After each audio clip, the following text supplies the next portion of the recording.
Hey folks, this is One for the Road, a John Caldwell podcast exploring Mississippi highway issues and infrastructure challenges. Here there's one person and one voice standing up for the road you travel, the road less traveled, the road in most need, and ultimately the road ahead. Each episode we will shed some light on the who, what, when, and why mysteries that leave many of us scratching our heads, searching for better answers. This is Commissioner John Caldwell. Thanks for listening to One for the Road. Welcome back. This is our 6th episode of One for the Road with John Caldwell. During this episode, we'll get off the road and onto the right-of-way. So why aren't our highways prettier? Concrete curbs and gutters, gravel shoulders, grassy ditches, weeds, riprap. Do we plant trees, trim trees, or remove trees? Yes, we do. Cut grass, spray chemicals, or both. Cut late and save the milkweed for the migration of the monarch butterflies. Or cut early and often. Swath cut, spot spray. Use local crews and our own equipment, or use contractors. Fire up the mowers, graders, tractors, weed eaters, sweepers, and blowers. Is it a beautiful tree canopy over the highway, or dangerous limbs ready to fall at any moment? I guess that depends on your perspective. When is enough enough? When have we failed? Gone far enough, or gone too far? Start those conversations at a church potluck or in the local coffee shop, and you'll hear plenty of opinions. Everyone has an opinion on right-of-way maintenance, or lack of it, whether they express it well or not. Opinions even vary within our own MDOT family. Everyone may not fully agree, but everyone wants what is best. It's different on a low-traffic rural highway or a high-traffic entrance into a city. Yet a certain level of acceptable service should be expected and delivered across the board. So why can't MDOT and the Commission just keep the grass cut? Let's talk about the grass, or should I say grasses, plural, and weeds along with different soils and slopes.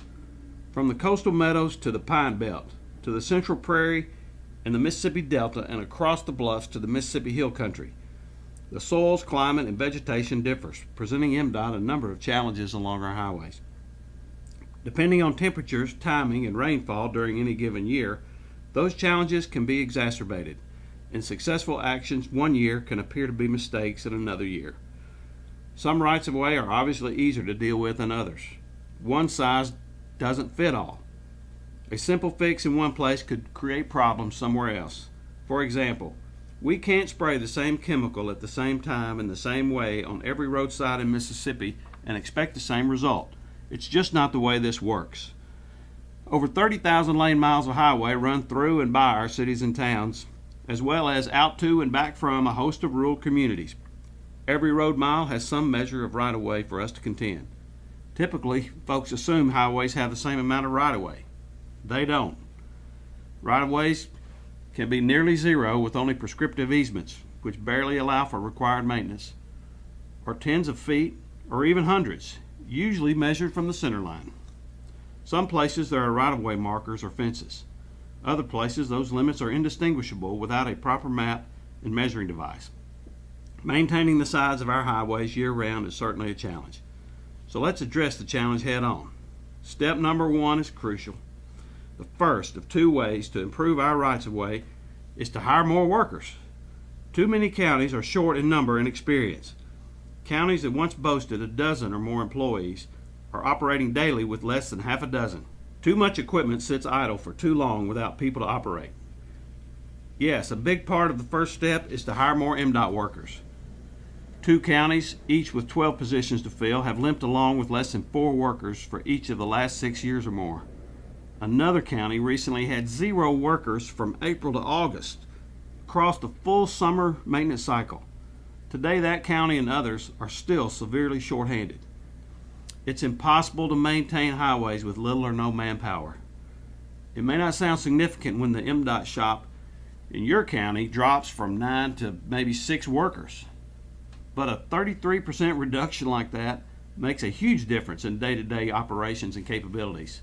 We can't fix that anytime soon with our starting pay between $12 and $14 per hour. Yes, you heard that right, $12 to $14 per hour. It's actually closer to 12, but small increases are still on the way, and we do everything possible to get new hires moved up the ladder. Sizable payroll deductions, which include mandatory retirement contributions, reduce the take-home pay of any of our newest and lowest paid hourly workers to a ridiculously low level. It will take legislation to fix it, or legislation to enable the Commission to fix it. Either way will do, but not fixing it is unacceptable. It's an absolute must. Then it will take time to build back our crews along with their skill sets. Hiring is hard enough. Keeping them on the job once they are skilled and proven may be even harder. So if any of you want more and better grass cutting, more and better limb cutting, better shoulders and culvert maintenance, or any other right-of-way improvements, please tell your legislators to up the starting pay for our MDOT maintenance workers so hiring and keeping more of them will be possible. We can't and won't improve our day-to-day performance with fewer and fewer maintenance employees while facing more and more demands. Raising starting pay for new hires is just the first step, but a necessary one.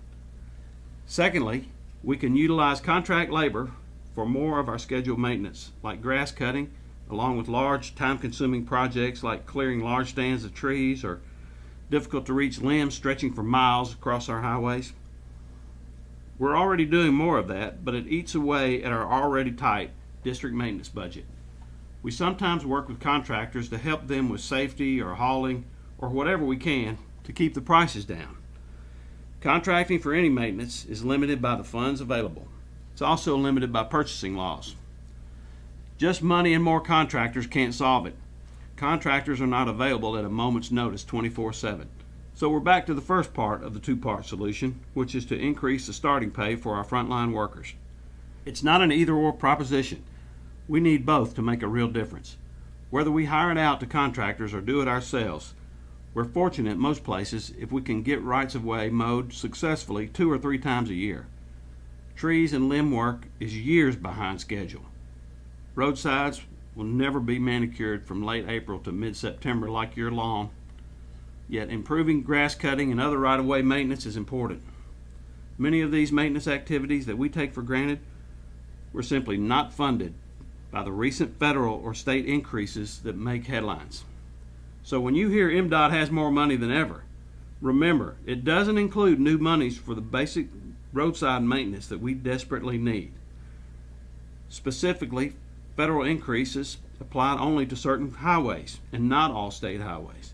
Plus, federal funds are broken down into smaller pools of money and limited to specific types of projects, which many times may not include roadside maintenance. Moreover, the increases from the state have been mostly pre-designated for high-dollar capacity construction projects and not taking care of right-of-way maintenance. So years of inflation ensure that in terms of maintenance, we get less done with the same money, no matter how you slice it. Both ways of improving our roadside maintenance will require more money. However, the money simply isn't there for us. Oh, it's available, just not to MDOT. Much has gone in other directions. Many of those increases in other areas of government, unlike state supplements to MDOT, are perpetual and will continue year after year.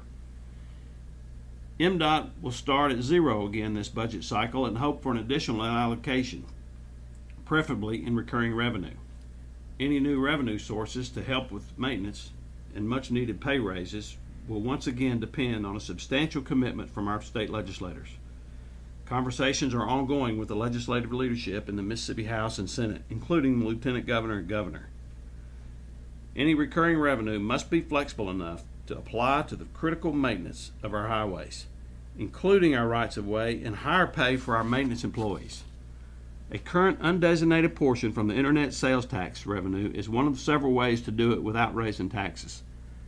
Current fuel tax revenues fall short, and hybrids and electric vehicles will begin to further reduce that revenue source very soon.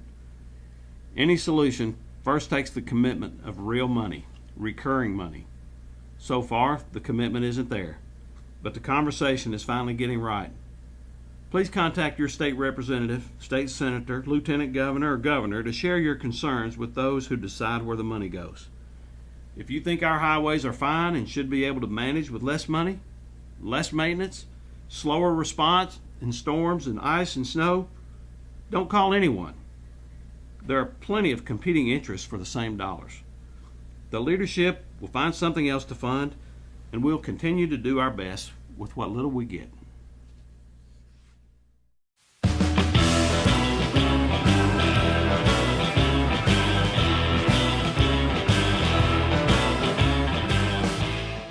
Thanks again for listening. New podcast episodes will be shedding more light on unique transportation challenges across Mississippi. If you've enjoyed this and are ready for more, please hit the like button below, make a comment, place a review, or share this podcast with a friend. And join our following on Commissioner John Caldwell Facebook page. Until next time, slow down, drive in the right lane, and watch out for that pothole.